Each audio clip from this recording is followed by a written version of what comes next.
வணக்கம். புது புது அர்த்தங்கள் நிகழ்ச்சியில் உங்களை சந்திக்கிறதுல ரொம்ப மகிழ்ச்சி. இன்றைய நிகழ்ச்சியில் பங்கேற்பதற்காக பேராசிரியர் பெர்னாட் சாமி அவர்களும் கல்வியாளர் கணேஷ் சுப்பிரமணியன் அவர்களும் நமது அரங்கத்திற்கு வந்திருக்கிறார்கள். வணக்கம். சார், தேர்தல் தோல்வி காரணமாக கட்சித் தலைவர்கள் 36 பேரை அகிலேஷ் யாதவ் சமாஜ்வாதி பார்ட்டி அவர் நடவடிக்கை எடுத்திருக்கிறாரு, நீக்கி இருக்கிறாரு பொறுப்புகள்லேருந்து. கட்சி குழுக்களை கூண்டோடு கலைத்தார் மாயாவதி அப்படின்னு ஒரு செய்தியும் சேர்ந்தே இருக்குது.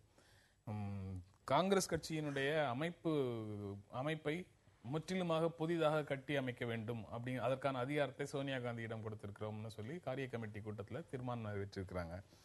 தமிழ்நாட்டில் கூட மிகப்பெரிய வெற்றி பெற்றிருந்தாலும் கூட அனைத்து இந்திய அண்ணா திராவிட முன்னேற்ற கழகம் தோற்ற தொகுதிகளில் இருக்கக்கூடிய கட்சி பொறுப்பாளர்களை அந்த பொறுப்புகள்லேருந்து விடுவிச்சிருக்குது. இந்த மாதிரி நடவடிக்கைகள் எல்லாம் எப்படி பார்க்குறீங்க நீங்கள்? ஆக்சுவலாக இது பார்த்தீங்கன்னா ஒரு ரெண்டு விதமாக சொல்லலாம். இது ஒன்று ஒரு தேர்தல் முடிஞ்சோடனே வரக்கூடிய ஒரு ஸ்டண்ட். நாங்கள் எல்லாருமே ரீவாம் பண்ணுறோம், பார்ட்டியை கட்சியை மக்களுக்காக சரி பண்ண பார்க்குறோம், நடந்த தவறுக்கு ஏதோ சரி பண்ணுறதுக்கு ஒரு முயற்சி எடுக்கிற மாதிரியான ஒரு மக்கள் முன்னால் நடக்கக்கூடிய ஒரு ஷோ.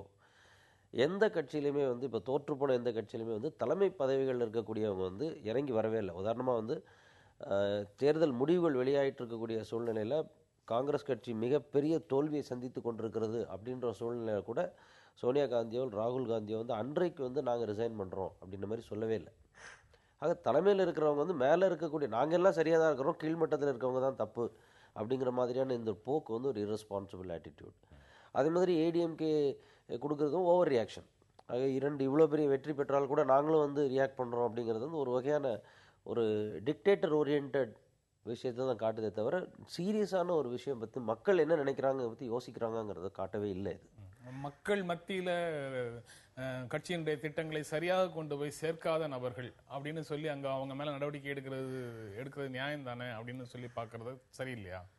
அதாவது எலெக்ஷன் தான் ஃபைனல் இல்லையா, அதில் தான் நம்ம பெர்ஃபார்ம் பண்ணுறோமா இல்லையான்னு சொல்லிட்டு அந்த விதத்தில் பார்க்கும்போது எந்தெந்த கட்சிகள் நல்லா பெர்ஃபார்ம் பண்ணிருக்காங்களோ அவங்க அவங்களுடைய கட்சியை கட்சியில் வேலை செய்தவங்களுக்கு உற்சாகப்படுத்துகிறாங்க. அதே சமயத்தில் பண்ணாதவங்க தலைமையிலேருந்து இறங்கியிருக்காங்க. நிதிஷ்குமார் இறங்கிட்டார் ஜேடியூலேருந்து.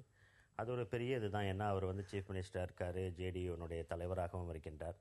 அவர் கட்சியிலேருந்து விலகி விட்டார். அதாவது இதில் ஒரு இது நம்ம பார்க்கணும். என்னன்னா கட்சிகளுக்குள்ளே ஒன்று உள்கட்சி சுதந்திரம் இருக்குதான்றதை நம்ம பார்க்கணும்.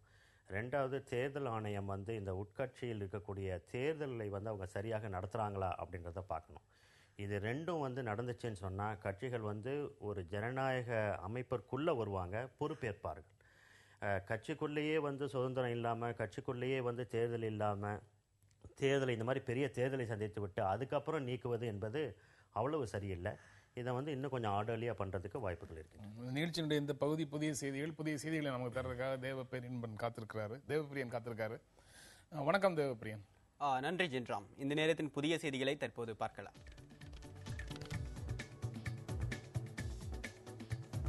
ஆட்சி அமைக்க நரேந்திர மோடிக்கு குடியரசுத் தலைவர் பிரணப் முகர்ஜி அழைப்பு விடுத்துள்ளார்.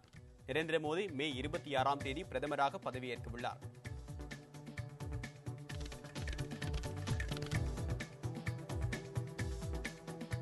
பாரதிய ஜனதா கட்சிக்கு பணியாற்றுவது தாய்க்கு சேவகம் செய்வது போன்றது என்று எம்பிக்கள் கூட்டத்தில் நரேந்திர மோடி உருக்கமாக பேசினார்.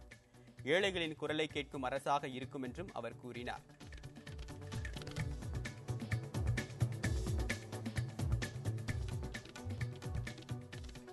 பாரதிய ஜனதாவின் தமிழக கூட்டணி கட்சிகளின் தலைவர்கள் மோடிக்கு வாழ்த்து தெரிவித்தனர். தமிழக பிரச்சனைகளுக்கு தீர்வு காணப்படும் என அவர்கள் நம்பிக்கை தெரிவித்தனர்.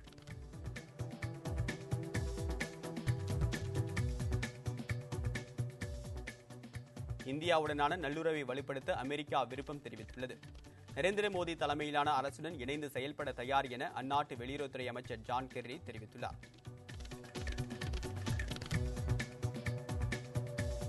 டெல்லியில் மீண்டும் அரசு அமைப்பது குறித்து ஆம் ஆத்மி கட்சி ஆலோசனை நடத்தி வருகிறது. சட்டமன்றத்தை கலைக்கக்கூடாது என துணைநிலை ஆளுநரிடம் அரவிந்த் கெஜ்ரிவால் நேரில் வலியுறுத்தினார்.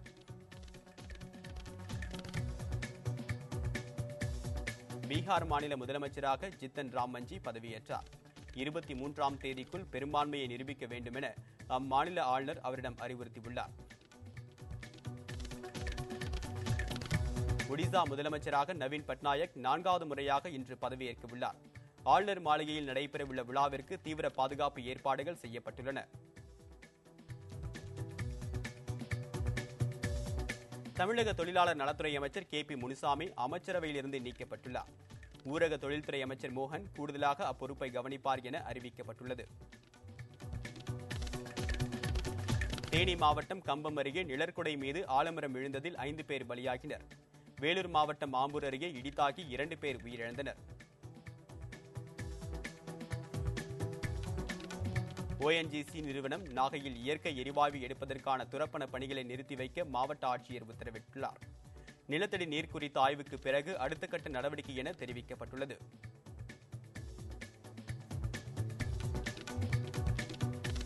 சென்னை மகாகவி பாரதி நகர் மக்களுக்கு மாற்று இடம் வழங்குவது தொடர்பாக இன்று முதல் கணக்கெடுப்பு தொடங்க உள்ளதாக சென்னை மேயர் சைதை துரைசாமி அறிவித்துள்ளார்.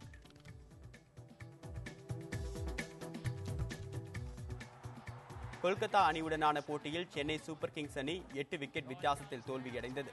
இருப்பினும் புள்ளிகள் அடிப்படையில் பிளே ஆஃப் சுற்றுக்கு தகுதி பெற்றது.